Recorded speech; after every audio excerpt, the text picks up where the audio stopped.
The turboprop. This genius engine is used everywhere. Bush planes, military, transport, regional airliners, and the list goes on and on. I designed and 3D printed a cutaway model of one so we can go through it together and show you exactly how it works. Before diving deep into this model, let's take a look at the core principle of any internal combustion engine: intake, compression, power, and exhaust. In a car, this happens inside a cylinder, one stroke at a time. The piston goes down to suck in air. It comes back up to compress it. The fuel ignites and pushes it back down. Then the exhaust valve opens and the cycle repeats. A jet engine does all four at the same time, continuously, in different sections of the engine. Air is drawn in, compressed by the compressor stages, fuel is added, and the mixture is ignited.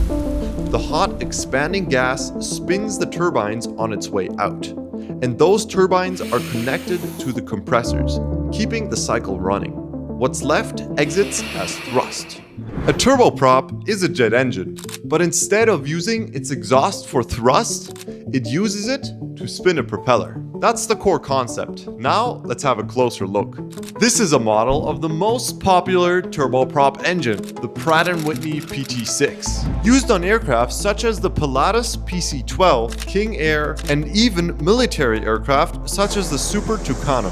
Now with this engine, things are a bit different. Instead of pushing the air through the engine from front to back, the PT6 does it from back to front, making it a reverse flow engine.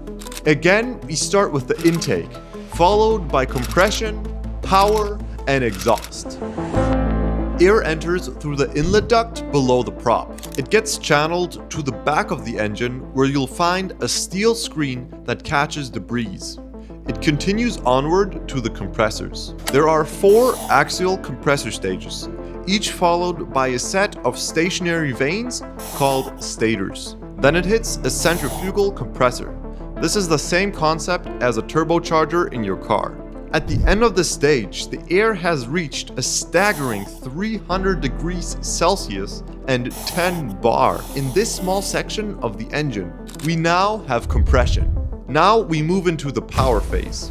The pressurized air is funneled around this bend and into the combustion liner, where fuel nozzles spray jet fuel into the chamber. Once the engine is running, the compressed air is hot enough to self-ignite. Spark igniters are only used at startup.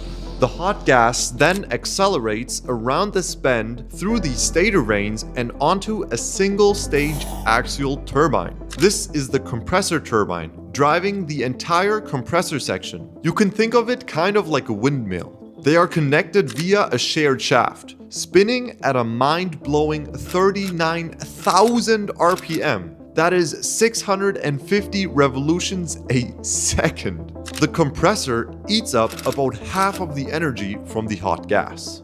The rest passes through another set of stator vanes and onto the power turbines, a separate set of turbines on its own shaft. They are physically disconnected from the other shaft, spinning in the opposite direction. That's what makes the PT6 a free turbine engine. But the 33,000 RPM the power turbines rotate at is way too fast for any propeller. And as you can see, the shaft drives a planetary reduction gearbox, reducing RPM to about 2,200. So a reduction ratio of about 15:1. We effectively trade RPM for torque. That's how we're able to attach massive propellers to this engine. This is compact and efficient. Finally, the exhaust gas exits through the side-mounted exhaust stacks. And the cool part is, it still generates approximately 5 to 10% of thrust. So in a turbojet, the exhaust is the thrust.